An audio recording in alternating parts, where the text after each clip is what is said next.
बिस्मिल्लाहिर्रहमानिर्रहीम। उम्मीद करता हूँ तमाम तर लोग खैर व आफ़ियत से होंगे। एक नई वीडियो में खुशामदीद करूँगा। नाज़रीन, एक काफ़ी अरसे के बाद जो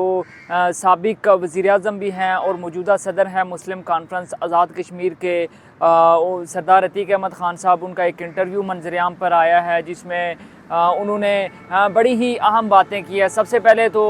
एक बाज़गश्त हमें गाहे बगाहे सुनाई देती है कि आज़ाद कश्मीर को सूबा बनाया जा रहा है या सूबा बनाने की कोशिश की जा रही है। इस हवाले से जो सीनियर सहाफ़ी हैं जियो न्यूज़ से मुंसलिक सैयद शिराज गर्देज़ी, उनसे गुफ्तगू करते हुए उनका कहना था कि आज़ाद कश्मीर को सूबा बनाने में अगर कोई आज़ाद कश्मीर की जो जमात है वो रुकावट है तो वो मुस्लिम कॉन्फ्रेंस है। उन्हें ये कहा कि माजी के अंदर भी जब जब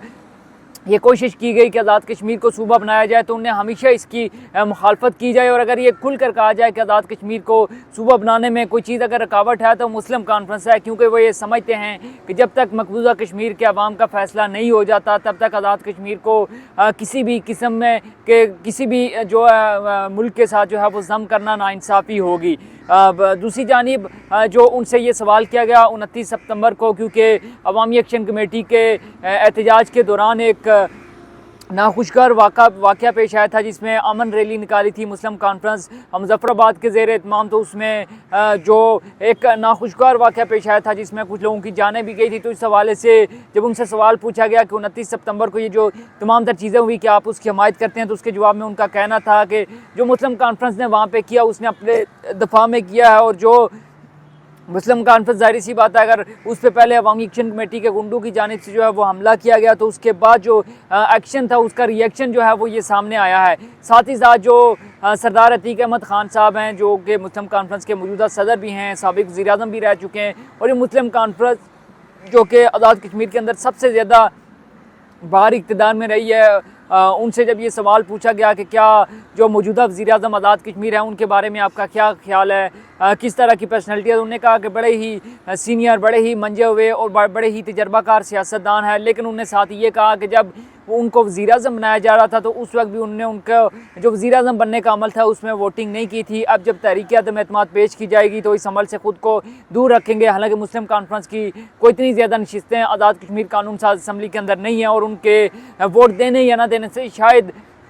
जो तहरीक अदम एतमाद है वो कामयाब या नाकाम नहीं होगी। बहरहाल ये उनका अपना स्टांस है, ये उनका अपना नज़रिया है जिस पर वो डटे हुए हैं, और कोई भी शख्स अगर अपना जो उसका नज़रिया है उस पर वो कभी भी कायम रह सकता है। बहरहाल अगली खबर, चूँकि आज़ाद कश्मीर के अंदर तहरीक अदम एतमाद के हवाले से काफ़ी ज़्यादा बाज़गश्त सुनाई दे रही थी जो कि अब बल्कि बड़ी धीमी होती जा रही है वो आवाज़ और ख़त्म होती जा रही है। तो आज चूँकि पीपल्स पार्टी की सेंट्रल एग्जीक्यूटिव कमेटी यानी CEC का इजलास भी हो रहा है, तो देखना यह है कि जो CEC का इजलास है, क्योंकि उसमें मेन तो जो 27वीं आईनी तरमीम उस हवाले से गुफ्तगू होगी, लेकिन साथ ही साथ जो आज़ाद कश्मीर के अंदर तहरीक अदम एतमाद पेश करनी है और जो मुस्लिम लीग नून का रोल है उसके अंदर, क्या मुस्लिम लीग नून को जो है वो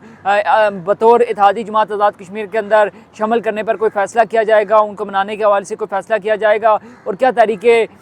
जो अदम एतमाद है वो आज़ाद कश्मीर कानून साज असम्बली के अंदर पेश करने की कोई तारीख आज सामने आएगी या नहीं आएगी। इस हवाले से बड़े अहम फैसले आज मुतवक्को हैं जो कि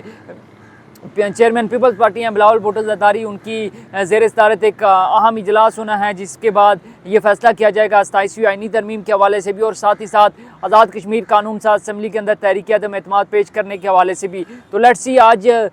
उम्मीद ये की जा रही है कि आज ये फैसला हो जाएगा कि आया वज़ीर-ए-आज़म आज़ाद कश्मीर अपने मौजूदा ओहदे पर मौजूदा तनख्वाह पर काम करेंगे या फिर उनको घर रुखसत किया जाएगा, और पीपल्स पार्टी नून लीग के बगैर या नून लीग के इत्तेहाद के साथ जो है आज़ाद कश्मीर के अंदर अगले 8 से 9 माह हुकूमत करेगी या फिर नए इलेक्शन करवाए जाएंगे। बहरहाल इस हवाले से कुछ भी कहना कबल वक्त होगा, लेकिन आज या कल ये चीज़ डिसाइड हो जानी है। बहुत से सियासी हल्के हमें ये बात भी कहते हुए नज़र आते हैं कि शायद जो चौधरी अनवारुल हक हैं उनकी कहीं ना कहीं बात हो चुकी है और वो कहीं भी नहीं जा रहे, और वो आज़ाद कश्मीर के बतौर वज़ीर-ए-आज़म काम करते रहेंगे और अपनी मुद्दत जो बाकी बची हुई मुद्दत है उसको पूरा करेंगे। इस हवाले से आने वाले दिन 2 से 3 दिन बड़े ही अहम है जिसमें ये फ़ैसला हो जाएगा। एक और अहम खबर जो मैं आपके साथ शेयर करना चाहता था कि अवामी एक्शन कमेटी के जो कोर मेंबरान हैं उनके साथ सबसे पहले तो जो कमिश्नर पुंछ है उनकी जो मुलाकात हुई थी जिसमें उन्होंने यकीन दहानी करवाई थी कि आज़ाद कश्मीर ज़िला पुंछ के अंदर जो है वो 3 से 6 घंटे की मैक्सिमम लोड शेडिंग की जाएगी, उससे ज़्यादा जो गैर एलानिया लोड शेडिंग है उसको नहीं किया जाएगा। साथ ही साथ जो PTA के डायरेक्टर हैं मुजफ्फराबाद के अंदर, उनसे मुलाकात हुई थी। अवामी एक्शन कमेटी के जो मेंबरान हैं सरदार उमर नज़ीर कश्मीरी साहब, शौकत नवाज़ मीर और बाकी तमाम तर जो अहबाब से उनकी मुलाकात हुई थी, जिसमें ये तय पाया था कि अगले 10 से 15 रोज़ के अंदर आज़ाद कश्मीर में इंटरनेट और मोबाइल सर्विस को काफ़ी जो है वो बेहतर किया जाएगा और 28 सितंबर वाली पोजीशन पर लेके आया जाएगा और उसके बाद आज़ाद कश्मीर के अंदर बतदरीज इसको बेहतर करने के लिए इक़दाम किए जाएंगे। अब जो एक और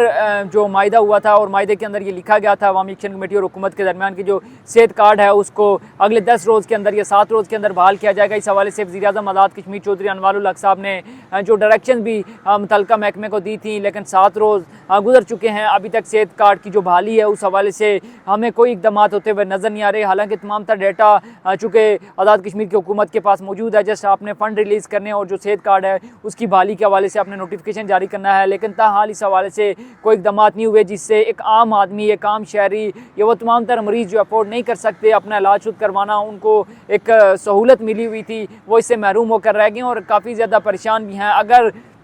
इस वक्त ये सेहत कार्ड बहाल किया जाता है तो आज़ाद कश्मीर के लोग जिनको ना तो तालीम की सहूलियात हैं, ना सेहत की सहूलियात हैं, ना उनको रोज़गार के मौके हैं और ख़ासकर जो सेहत की सहूलियात हैं वो आज़ाद कश्मीर के अंदर बहुत ज़्यादा नाकिस हैं। और जिस जगह से हम ताल्लुक़ रखते हैं ज़िला बाग से, तो वहाँ पे तो ये आम तासुर दिया जाता है या आम ये कहा जाता है कि जब आप वहाँ का जो डिस्ट्रिक्ट अस्पताल है जो कि पूरे ज़िले में के जो मरीज़ हैं वहाँ पर आते हैं और ख़ासकर वहाँ पर जो मुतवसत और जो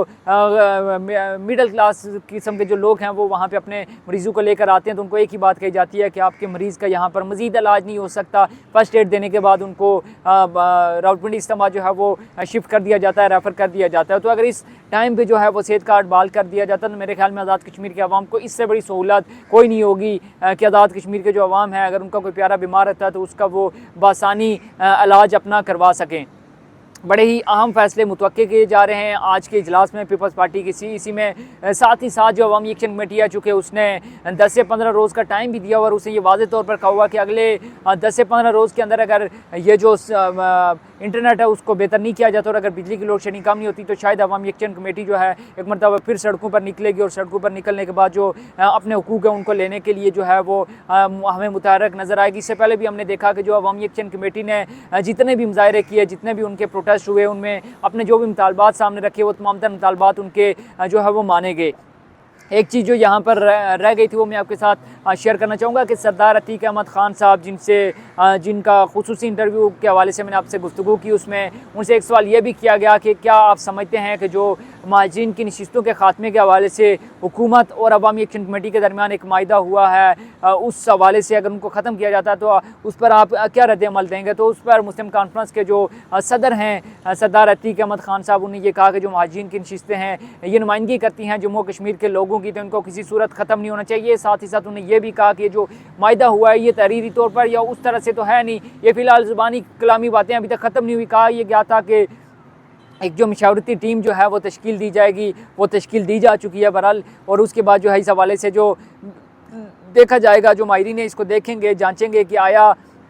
जो महाजिन की नशिस्तें हैं उनको ख़त्म किया जा सकता है आज़ाद कश्मीर कानून असम्बली के अंदर से या नहीं। बहरहाल इस हवाले से नून लीग को देखा जाए, पीपल्स पार्टी को देखा जाए, मुस्लिम कॉन्फ्रेंस जो कि रियासती जमात है जिसने आज़ाद कश्मीर के अंदर सबसे ज़्यादा बार हुकूमत की, अब हमें वो भी ये कहती हुई नज़र आती है, बल्कि तमाम तर सियासी जमातियाँ सवाए तहरीक इंसाफ, शायद तहरीक इंसाफ का भी इस हवाले से कोई वाज़ेह मौक़िफ़ सामने नहीं आया, सवाए अवामी एक्शन कमेटी की। अगर मैं ये कहूँ तो गलत ना होगा कि तमाम तर पार्टियाँ जो हैं वो महाजिन की इन बारह नशिस्तों के ख़ात्मे की मुखालफत करती हुई हमें नज़र आती हैं। और देखने यह है कि आने वाले दिनों में अगर ये जो महाजिन की नशिस्तें हैं इनका खात्मा अमल में नहीं लाया जाता तो अवामी एक्शन कमेटी का जो रद्द अमल है वो किस किस्म का सामने आता है, और आया अवामी एक्शन कमेटी एक मरतबा फिर बाहर निकलने की पोजीशन में है या नहीं, और कितने एक मुतालबात हैं जिनको फिलफोर जो है वो हुकूमत मानेगी और जो अवामी एक्शन कमेटी के साथ मायदा हुआ है उन पर अमल दरामद जो है वो यकीनी बनाया जाएगा। आज़ाद कश्मीर के अंदर जो लोड शेडिंग का सिलसिला है वो बदस्तूर जारी है। गैर एलानिया लोड शेडिंग बहुत ज़्यादा की जा रही है। आज़ाद कश्मीर की तीनों जो डिवीजन्स हैं उनके अंदर जो है लोड शेडिंग काफ़ी तवातर के साथ जारी है। इंटरनेट और मोबाइल सर्विस जो कि 28 सितंबर को बंद की गई थी वो उसी तरह है, पोजीशन उसकी कोई बेहतर नहीं हुई। फेसबुक है उसके इस्तेमाल में काफ़ी ज़्यादा मुश्किलात का सामना करना पड़ा और लोग काफ़ी ज़्यादा शिकायत करते हुए हमें नज़र आ रहे हैं। इवन हमारे जो सोशल मीडिया प्लेटफॉर्म है वहाँ कमेंट्स में भी बताते हुए लोग हमें नज़र आते हैं कि इंटरनेट और मोबाइल सर्विस जो है वो इंतहाई नाक़िस आज़ाद कश्मीर के अंदर, और इस हवाले से जो PTA है वो हमें कोई अमली इक़दाम उठाती हुई नज़र नहीं आ रही। और अगर इस चीज़ को हल ना किया गया तो अगर एक मरतबा फिर अवामी एक्शन कमेटी रोडों पर निकलती है तो शायद जो हुकूमत और इंतज़ामिया है उसके लिए काफ़ी ज़्यादा मुश्किलात हो जाएँ। एंड पे आपसे ये रिक्वेस्ट करूंगा कि अगर अभी तक आपने हमारे सोशल मीडिया प्लेटफॉर्म दी कश्मीर को फॉलो या सब्सक्राइब नहीं किया तो जल्दी से इसको सब्सक्राइब या फॉलो कर ले ताकि आने वाली जो भी अपडेट है वो आप तक पहुंच सके और आज़ाद कश्मीर के जो मसाइल हैं उनको बेहतर अंदाज में हुक्काम बाला तक पहुंचा जाए और जो वसाइल का इस्तेमाल है उसको बेहतर अंदाज में किया जाए। अभी तक के लिए मुझे दीजिए इजाज़त। अपना बहुत सा ख्याल रखिएगा। अल्लाह हाफ़िज़।